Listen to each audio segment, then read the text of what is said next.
പ്രിയപ്പെട്ട സുഹൃത്തുക്കളെ, ഞാൻ സ്നേഹ ബഷീർ, ഗുരുവായൂർ. വീണ്ടും ഹർത്താലുകൾ, ചോരയുടെ മണമുള്ള ഹർത്താലുകൾ. നീ പിടഞ്ഞ് മരിച്ചത് ആർക്കു വേണ്ടി? മരിച്ചവരോട് പറഞ്ഞിട്ട് കാര്യമില്ല, ഇനി മരിക്കാൻ പോകുന്നവരെ ഇതാ ഒരു നിമിഷം.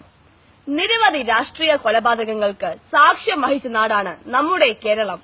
രാഷ്ട്രീയം എന്നത് രാഷ്ട്ര നന്മയ്ക്കുള്ളതാണ്. എന്നാൽ ഇന്ന് അതൊരു പഴഞ്ചൊല്ലായി മാറിയിരിക്കുന്നു. സുഹൃത്തെ, നീ ഏത് പതാകയ്ക്ക് വേണ്ടി പിടഞ്ഞു മരിച്ചാലും നഷ്ടം നിനക്ക് മാത്രം.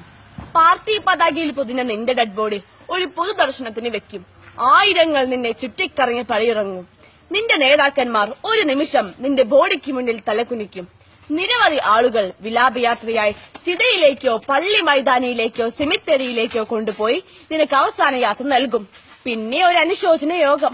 ആ യോഗത്തിൽ നിന്റെ നേതാക്കന്മാർ നിനക്ക് മുമ്പ് കൊല്ലപ്പെട്ടവന് വേണ്ടി എഴുതി തയ്യാറാക്കിയ അതേ വരികൾ ഉച്ചഭാഷണിയിലൂടെ വിളമ്പും.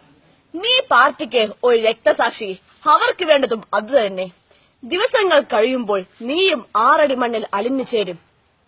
നിന്റെ നേതാവും നിന്റെ വയറ്റിൽ കടാര കയറ്റിയ എതിർ പാർട്ടിയുടെ നേതാവും ഒരേ വേദിയിൽ കെട്ടിപ്പിടിച്ചും മുത്തം കൊടുത്തും പൊട്ടിച്ചിരിച്ചും ജനനായകന്മാരായിരിക്കുന്ന മനോഹരമായ കാഴ്ച. ഇവിടെ നീയോ നിന്റെ ഓർമ്മയോ ഇല്ല മോനെ. ചിന്ത ഇവിടെ ഉദിക്കട്ടെ. ആർക്ക് വേണ്ടി, എന്തിനു വേണ്ടി? നിന്റെ അച്ഛൻ, അമ്മ, ഉപ്പ, ഉമ്മ, മക്കൾ, ഇവർക്ക് മാത്രമാണ് നീ നഷ്ടമാകുന്നത്. ഇവർക്ക് നിനക്ക് പകരമായി നിന്റെ പാർട്ടിക്കാർ എന്തു കൊടുക്കും?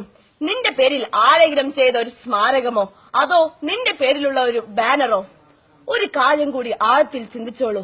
നിന്നെ നൊന്ത് പ്രസവിച്ച മാതാവ്, നിന്റെ ബീജത്തിൽ പിറന്നു വീണ മക്കൾ, ഇവർക്ക് ഒരായുഷ്കാലം മുഴുവൻ നിന്നെ ഓർത്തുള്ള കണ്ണീർ തുള്ളികൾ ചുടുരക്തങ്ങളായി ഈ ഭൂമിയിൽ ഉറ്റി വീണുകൊണ്ടേയിരിക്കും. വേണ്ട, അരുത്. നേതാക്കന്മാർക്ക് വേണ്ടി നീ ജീവൻ ബലിയർപ്പിക്കരുത്. കത്തികൊണ്ടും കടാര കൊണ്ടും കൊടുവാൾ കൊണ്ടുമുള്ള രാഷ്ട്രീയത്തോട് ഗുഡ് ബൈ പറഞ്ഞേക്കൂ. ജയ് ഹിന്ദ്.